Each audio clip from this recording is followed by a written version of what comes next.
Welcome to Life on Pause, a podcast defining the experience of being a young adult with cancer.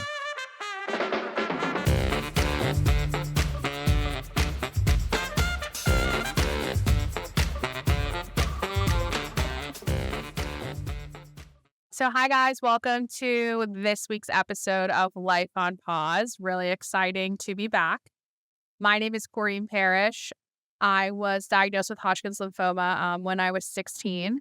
And this week's topic that we had touched upon, and I was honored to be a part of a really great webinar we did just about dealing with a diagnosis of cancer or something like sickle cell, and then also having to deal with potential like infertility issues. So that's what we're here to talk about today. Yes, thank you for joining us, Corene. So what I was interested in is knowing a little bit about how you view the relationship with yourself as you've gone through your experiences. Yeah. So one of the things that I think I will always be a big proponent for is that you're never in the same spot at any 2 points in your life. And I think that who you are as a person, like at your core, you maintain these things that define who you are. But the things that you go through and the things that you deal with really then help shape you into that. For me, having been diagnosed at 16 and feeling like I did have to like grow up and deal with that,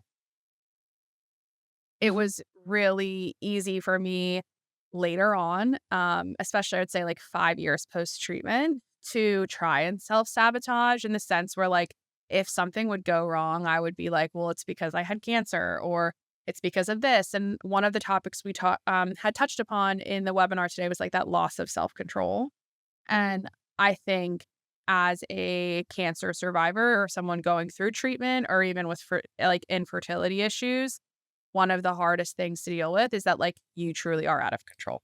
Like you could hope that things are going to go one way and it can go a completely different way. And you like we had talked about in the webinar, it's like truly ebbing and flowing. And I think one of the biggest things for me with kind of like myself is trying to give myself grace. For example, like with all of the infertility things that like I'm currently going through, it like, for example, the day that I had found out that we were going to have to like cancel this cycle to try another like round of medicine just because my body wasn't responding the way that it like needed to. And that at the time, that was so hard. It was like, this isn't okay. Like, what if I am never going to be able to have children? And it was really easy to spiral into this state of like the unknown.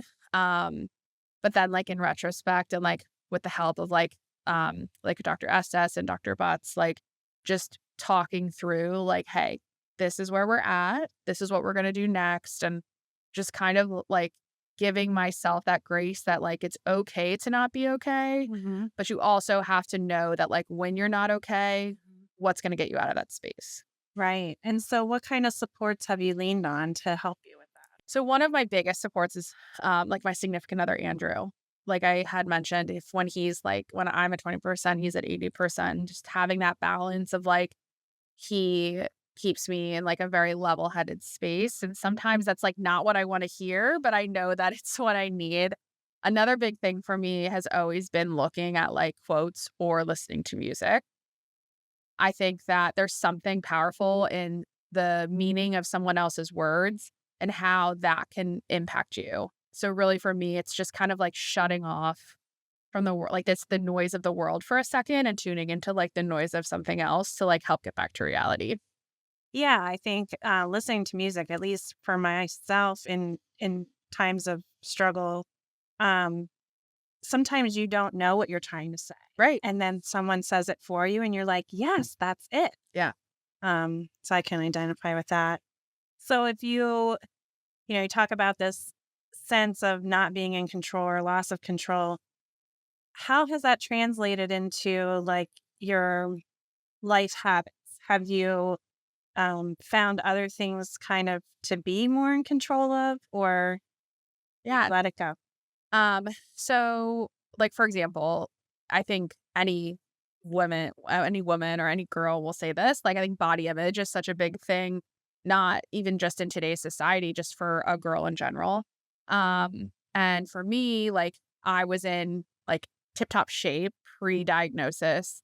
I was 16, and then like post-diagnosis, and just dealing with like my like side effects long term. I found out that I have this like autoimmune condition called polymyositis. So like my muscle fibers will just essentially get like really inflamed. And sometimes like that, I literally feel like I got hit by a truck. And for so long that inhibited like my drive to work out and want to better myself, because I just was in this state of like, woe's me. Well, like was like, well, my body's swollen or my body hurts. And working out is also something that has really become like an outlet for me. And I know that it takes my body longer to get to a place, and that can be frustrating, is like watching someone else do the same thing as me and getting there faster. But I think that what a lot of people forget to tell themselves is like, your body's doing what it needs to do for you right now, whether or not you realize it. Yes. Yes. And just honing in on what is right for you. Right. Right. And it's like, for example, like I hate like high intensity, like interval training classes, like even though they're amazing, but they're just like not my favorite thing in the world. Like I would much rather be like lifting weights to my own playlist, or like doing a 20-minute Peloton ride. And like everyone has their own niche. And I think that's really important.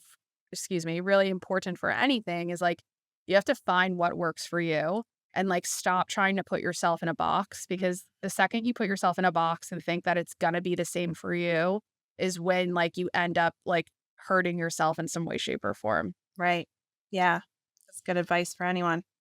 Thank you so much, guys, for tuning in today about such an important and sensitive topic that impacts so many, such as fertility. Make sure you check out our webinar that we had the opportunity to do with Dr. Estes and Dr. Rao.